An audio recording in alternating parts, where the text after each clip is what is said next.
দর্শক, আসসালামু আলাইকুম। স্বাগতম আরেকবার জামাল স্পাইসে। দর্শক, মানুষ যখন তার পাপের প্রায়শ্চিত্ত করে, তখন বোধহয় পরিস্থিতিটা আসলে এরকমই হয়। দেশ ছেড়ে যখন প্রধানমন্ত্রী পালিয়ে গেলেন ইন্ডিয়া, খুব স্বাভাবিকভাবেই রাজনৈতিক আশ্রয় নেবার জন্য তৃতীয় বিশ্বের, বিশেষ করে দারিদ্র্যপীড়িত বা দুর্নীতিগ্রস্ত দেশগুলোর থেকে সাধারণত ইংল্যান্ড, আমেরিকা, কানাডা, অস্ট্রেলিয়া বা ইউরোপিয়ান ইউনিয়নভুক্ত যে ২৭টি দেশ আছে, এই দেশগুলোকেই চয়েস করে। রাজনীতি বা ক্ষমতাকে দীর্ঘায়িত করার জন্য চায় তারা চায়না, রাশিয়া, ইন্ডিয়া বা ইরান, এই ধরনের অটোক্রেটিক স্টাইলের সরকারগুলোকে। প্রধানমন্ত্রী শেখ হাসিনা বাংলাদেশ থেকে যখন পালিয়ে গেলেন, তিনি যুক্তরাজ্যের রাজনৈতিক আশ্রয় চেয়েছিলেন, আপনারা জানেন। সেই খবর এখন পুরানা। যুক্তরাজ্য তার অভিবাসন নীতি অনুযায়ী প্রত্যাখ্যান করে। মার্কিন যুক্তরাষ্ট্র তার ভিসা বাতিল করে দেয়। পরে তার সন্তান সজীব ওয়াজেদ জয় দু একটা ভিডিও আপলোড করলেন এবং বিশেষ করে ইন্ডিয়ার কয়েকটা টিভি চ্যানেলে একের পর এক সাক্ষাৎকার দিতে থাকলেন।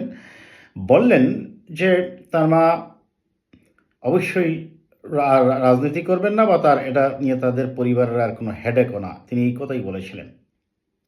পরে 48 ঘন্টা যেতে না যেতেই তারা তাদের সিদ্ধান্ত আবার পাল্টালেন এবং বলা হচ্ছে এখন তিনি নাকি দেশেও ফেরত যাবেন। যেটাই হোক, তিনি দেশে ফেরত যান বা যেখানেই থাকুন না কেন, তার অপরাধের বিচার হতে হবে। বাংলাদেশে গেলে অবশ্যই তাকে আইনগত ব্যবস্থা গ্রহণ করা হবে এবং আমরা বিশ্বাস করি তার অপরাধের যে হত্যা, গুম, খুন হয়েছে, এগুলোর যেন বিচার হয়। কিন্তু সবচেয়ে আশ্চর্য হলো যে ইন্ডিয়া তার কাছে সবচেয়ে বিশ্বস্ত বন্ধু ছিল। সেই ইন্ডিয়া এখন চাচ্ছে তাকে যত তাড়াতাড়ি পারা যায় দেশ থেকে বের করে দিতে। বিশেষ করে মার্কিন যুক্তরাষ্ট্র এবং ইউনাইটেড কিংডমের বা ইংল্যান্ডের ভিসা আবেদন প্রত্যাখ্যান হওয়ার পরে তার আসলে আর যাবার জায়গা নেই। কারণ সবচেয়ে বড় ভয়ানক ব্যাপার যেটা, সেটা হচ্ছে যে আজকে এই নিউজটা বের হয়েছে যে ইউরোপিয়ান ইউনিয়নভুক্ত দেশগুলা যুক্তরাজ্যকে বরং চাপ দিচ্ছে যাতে শেখ হাসিনাকে এদেশে কোনো আশ্রয় না দেওয়া হয়। চিন্তা করুন, একটা দেশের সরকার প্রধান, এত দুর্দান্ত প্রতাপশালী 16 বছরের 15 বছরের একজন প্রধানমন্ত্রী দাঁড়ে দাঁড়ে ঘুরে বেড়াচ্ছেন, কোথাও মিলছে না আশ্রয়। অন্যায় যে করে আর অন্যায় যে সহে, তব ঘৃণা তারে যেন তৃণ সমদহে। অপরাধ করতে করতে কোথায় গিয়ে পৌঁছেছেন? দরাকে করেছেন স্বরাগ্রিয়ান, মানুষকে দরে দরে গুম করে হত্যা করেছেন, আয়নাগর বানিয়েছেন। এখন এগুলা বের হচ্ছে, মানুষ দেখছে। কি মধ্যযুগীয় বর্বরতা! আয়নাগর বানিয়ে মানুষকে নির্যাতন করেছেন। আর আজকে তিনি দেশে দেশে রাজনীতির আশ্রয়ের জন্য প্রার্থনা করছেন, কেউ তাকে গ্রহণ করছে না। তার মানে আজকে ইউরোপিয়ান ইউনিয়নের পক্ষ থেকে তাকে না বলে দেওয়ার সাথে সাথে, দর্শক, একটা জিনিস, ইউরোপিয়ান ইউনিয়নের পক্ষ থেকে যুক্তরাজ্যকে রিকোয়েস্ট করার অর্থ দাঁড়ায়, তার মানে ইউরোপিয়ান ইউনিয়নের সম্ভবত 27টি দেশের আর কোথাও তিনি পাবেন না, হয়তো তারাও কেউ দিবে না। কারণ ইউরোপিয়ান ইউনিয়ন তো এক দেশে দিলে নিশ্চয় অন্য দেশগুলো সেখানে তাদের একটা কোঅপারেশন আছে।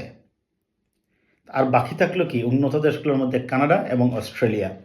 কানাডা এবং অস্ট্রেলিয়া, আমার যতটুকু ধারণা, তারা হয়তো শেখ হাসিনার রাজনৈতিক আশ্রয় দেবে না। কারণ কানাডা, অস্ট্রেলিয়া নিশ্চয়ই মার্কিন যুক্তরাষ্ট্র এবং ইংল্যান্ডের বিপক্ষে গিয়ে কোনো ডিসিশন দেবে না। এটা আপনারা খুব ভালো করেই জানেন। তাছাড়া তারা তো তাদের সেই হোয়াইট ব্যাকগ্রাউন্ডের কান্ট্রিগুলো, তারা এক হয়েই কথা বলে, এক সুরেই কথা বলে। তো আজকে সবচেয়ে অবাক লাগছে, আপনি কেনই বা অপরাধ করতে যাবেন? আপনি নিজ দেশের মানুষকে গুলি করছেন, আকাশ থেকে, হেলিকপ্টার থেকে গুলি করে হত্যা করছেন। আর আজকে নিজে ভিক্ষুকের মতো আশ্রয়ের জন্য দেশে দেশে অ্যাপ্লাই করছেন আর রিফিউজ হচ্ছেন। ইন্ডিয়াও বলছে তারা রাজনৈতিক আশ্রয় দেবে না, কারণ তাদের আইনে দেয় না।